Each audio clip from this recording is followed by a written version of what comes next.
Ah, j'aime beaucoup l'aimer, c'est assez calme.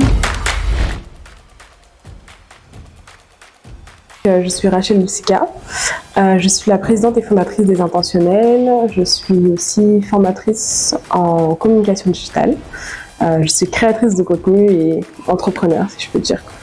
Parlez-nous un peu des Intentionnels. Donc, les Intentionnels, c'est un programme et un réseau international destiné aux jeunes femmes visionnaires et ambitieuses qui souhaitent investir en elles-mêmes afin d'avoir un impact positif dans la société. Qu'est-ce qui vous a inspiré à créer cette communauté? Alors, ce qui m'a inspiré à créer la communauté des Intentionnels, c'était vraiment un manque et un besoin que j'ai observé au niveau francophone d'une communauté qui réunissait en fait finalement des jeunes femmes ambitieuses, avoir un peu une safe place où les jeunes femmes peuvent parler de leurs projets, de leurs visions librement, et aussi avoir une plateforme qui permettra aux jeunes femmes de se développer et être entourées d'autres jeunes femmes comme elles en fait. Comment comptez-vous mener à bien cette mission? Alors, pour mener à bien cette mission, on a toute une organisation. Donc, on organise en fait des événements partout dans le monde, dans les villes où nous sommes implantés en présentiel, mais aussi en ligne, notamment autour de nos 4 piliers. Donc, on a 4 piliers principaux chez les Intentionnels, qui sont le pilier développement personnel et productivité, insertion professionnelle et académique, entrepreneuriat et gestion des finances, et le pilier bien-être. Donc tous nos événements tournent autour de ces 4 piliers. Dans quel pays peut-on retrouver les Intentionnels? Alors, nous organisons des activités en physique à Paris, en France, à Lyon, en France aussi, mais aussi à Dakar, au Sénégal, à Abidjan, en Côte d'Ivoire, et maintenant le Lomé. Quels sont les moments les plus marquants que vous avez vécus depuis la création des Intentionnels? Alors, je dirais que les moments les plus marquants sont toujours les rencontres avec les membres, donc les rencontres pour la première fois avec les membres et également les témoignages des membres qui sont toujours très marquants parce qu'on voit que les actions que nous menons ont vraiment un impact dans la vie des jeunes femmes qui font partie de la communauté. Avez-vous une ou des anecdotes à partager avec nous? Oui, alors j'aime bien l'histoire d'une de nos membres qui s'appelle Oli. Donc Oli, quand elle a intégré les Intentionnels, elle n'avait pas de vision claire, elle ne savait pas exactement où est-ce qu'elle voulait aller. Elle étudiait une filière, elle n'était pas très certaine de ce qu'elle faisait. Et donc avec tous les exercices que nous avons eu, toutes les interventions que nous avons eues autour par exemple de la vision, du développement personnel, ça lui a permis de savoir plus clairement ce qu'elle voulait faire de sa vie professionnelle et entrepreneuriale et personnelle également. Et donc, j'ai beaucoup aimé parce qu'elle était vraiment dans l'action. Donc, aussitôt que nous avons fait les différents exercices, elle savait clairement ce qu'elle voulait faire. Et directement dans la même année, elle a commencé une formation. Et en 1 an, en fait, elle passe sa certification pour la fin de l'année pour être... c'est esthéticienne qu'elle voulait faire. Donc, elle voulait ouvrir un salon et tout. Et donc là, elle a passé déjà même son test. Donc, voilà, c'est assez marquant. Comment en 1 an, une personne peut évoluer en partant de plusieurs masterclass ou événements que nous avons organisés. Donnez-nous un aperçu de l'expérience et ce qu'il en est exactement. Ok, donc pour les masterclass, on a l'habitude de recevoir en fait des experts dans leur domaine par rapport au pilier dans lequel on est, sachant qu'on fait un pilier par trimestre. Donc lorsqu'on est dans un trimestre, on va recevoir différents experts pour un sujet en particulier. Donc ça c'est pour surtout les masterclass et les conférences. Donc on a l'habitude de les faire en ligne mais aussi en présentiel. Ensuite, pour les sessions de travail et cerveau collectif. Alors, les sessions de travail sont vraiment des sessions où nous allons travailler sur un sujet particulier. Donc, ça peut être de manière individuelle. Donc, au début, chacune va dire un sujet sur lequel elle va travailler. Et donc, on va être concentré pendant 1h30, 2 heures. Et à la fin, chacun fait un compte rendu de son avancement.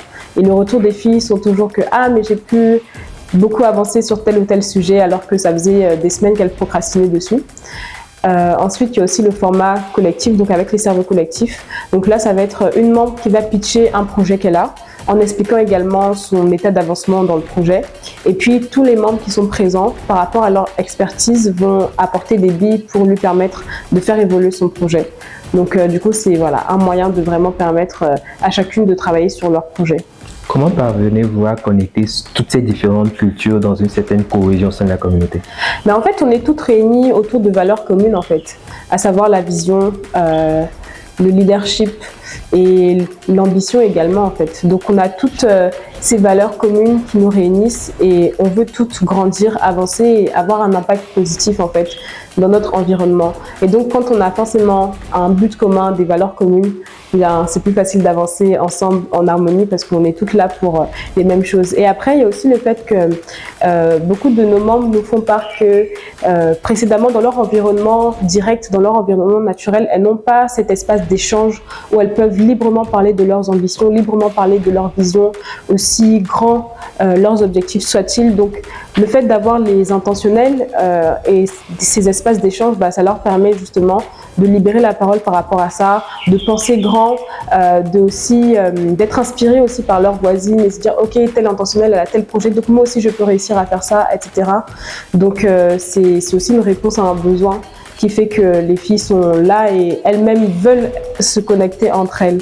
Donc voilà, après il y a des choses plus pratico-pratiques comme le simple fait d'avoir une plateforme en ligne, un peu comme notre réseau social privé, qui nous permet d'avoir chacune de nos membres répertoriés avec un profil, une présentation, une photo, etc.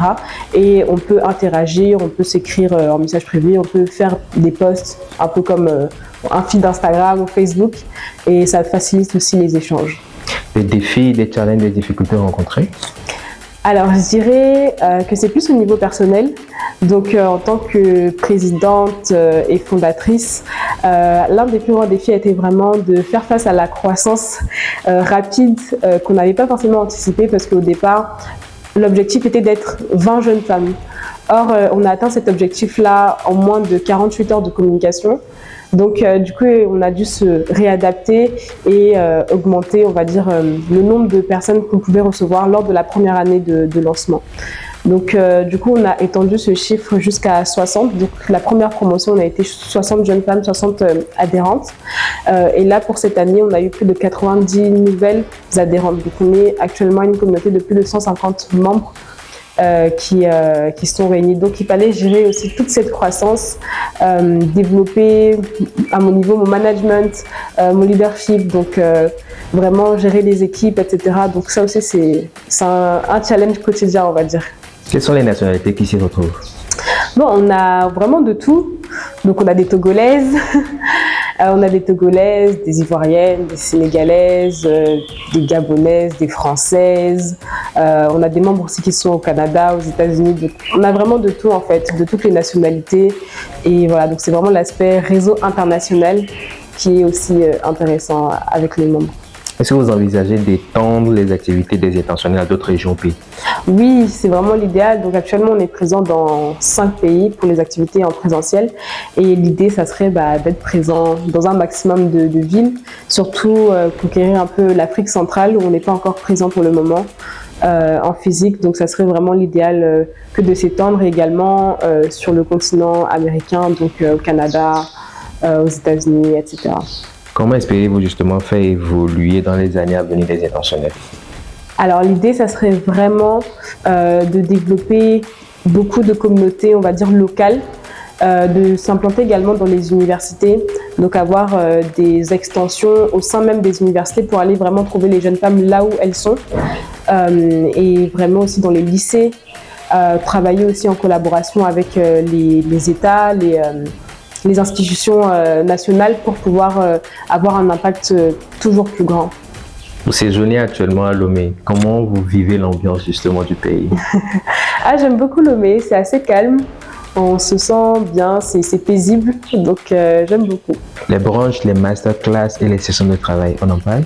Oui, alors donc chez les intentionnels, on a plusieurs événements de manière assez régulière.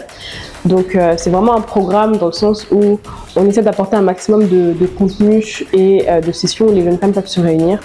Donc premièrement, il y a les sessions de travail que nous organisons de façon hebdomadaire. Donc c'est vraiment pour développer l'habitude que de travailler sur ces projets, sur les sujets qui sont importants pour nous. Donc du coup, c'est tous les lundis soirs. Ensuite, on a les masterclass. Pareil, c'est de façon hebdomadaire pour avoir vraiment de la régularité, un maximum de contenu pour que les filles puissent vraiment investir en elles. Donc chez les intentionnels, intentionnel, le fait d'investir en soi, c'est vraiment quelque chose qui est important parce qu'on est notre meilleure ressource en fait.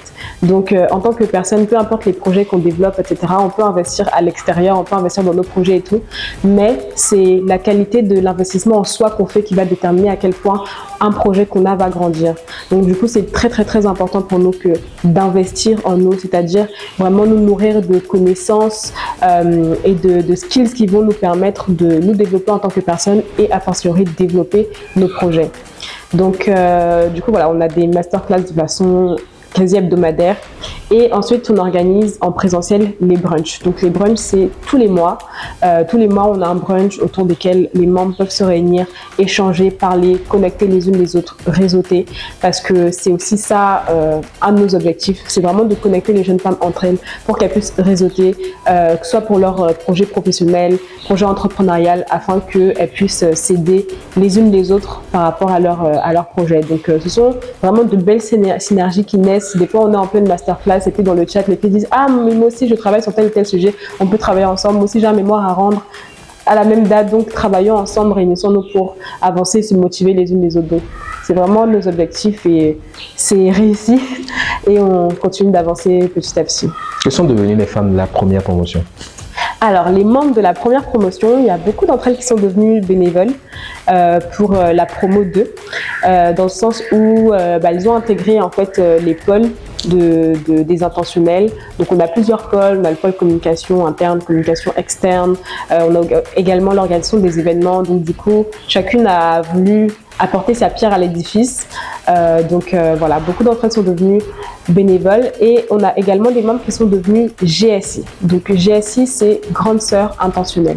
Donc pour cette deuxième promo, on a créé un système de mentorat avec les membres qui ont déjà fait le programme de la première année pour que justement les membres de la deuxième année puissent avoir, on va dire, une intentionnelle à qui elles peuvent poser des questions par rapport à ce qu'on fait, par rapport aux activités, ou même de manière générale s'assurer du suivi de chacune des membres que elles sont voilà, bien là, qu'elles suivent le programme, etc. Et ça fait aussi des mini-groupes d'échange en fait au sein de la communauté parce que plus on grandit en membres, plus certaines peuvent se sentir un petit peu noyées ou une membre parmi tant d'autres et c'est pas forcément ce qu'on veut. Ce qu'on souhaite, c'est que chacune puisse se sentir intégrée. Donc voilà, les GSI sont là pour ça. Comment vous vous sentez à l'intérieur de toute cette belle synergie? Eh bien, franchement, moi, je me sens très épanouie. Je suis contente de ce que je fais. Et moi, une des choses qui compte vraiment pour moi, c'est d'avoir un impact positif sur ma communauté, sur la société, etc. Et au travers des intentionnels, c'est vraiment quelque chose que je peux faire. Donc, je suis vraiment ravie de travailler à ça et de continuer de développer les intentionnels pour qu'on puisse encore plus grandir et continuer d'avoir de l'impact. Quels sont vos conseils pour les jeunes femmes qui souhaitent développer leur vision? Donc pour les jeunes femmes qui souhaitent développer leur vision, je dirais vraiment que c'est important qu'elles puissent croire en elles. Donc c'est vraiment important qu'elles puissent avoir confiance en elles, croire en leur vision, croire que la vision qu'elles ont en fait peut avoir un impact sur d'autres personnes. Il ne s'agit pas juste d'une vision personnelle, mais il s'agit aussi d'autres vies qui sont rattachées à la leur et qu'elles doivent vraiment poursuivre ces ambitions-là qu'elles ont, poursuivre cette vision-là et la concrétiser. Comment rejoindre justement la communauté? Alors pour rejoindre les intentionnels, vous pouvez nous contacter par mail ou sur nos réseaux sociaux afin qu'on puisse vous faire parvenir le formulaire d'inscription, d'adhésion aux intentionnels. Si vous devez résumer les intentionnels en 3 mots. En 3 mots, je dirais impact, leadership et vision. Votre mot de fin, madame? Mon mot de fin, ça serait vraiment que je crois que tout le monde est né pour une mission sur Terre et que chacune doit l'accomplir. Et vraiment, il faut vivre de manière intentionnelle pour faire en sorte de réaliser ce but-là. Donc, j'invite toute personne qui voit cette interview à vraiment développer un style de vie intentionnel, poser des actes intentionnels dans le but de réaliser ce but qu'il a sur Terre, cette vision qu'il a à cœur.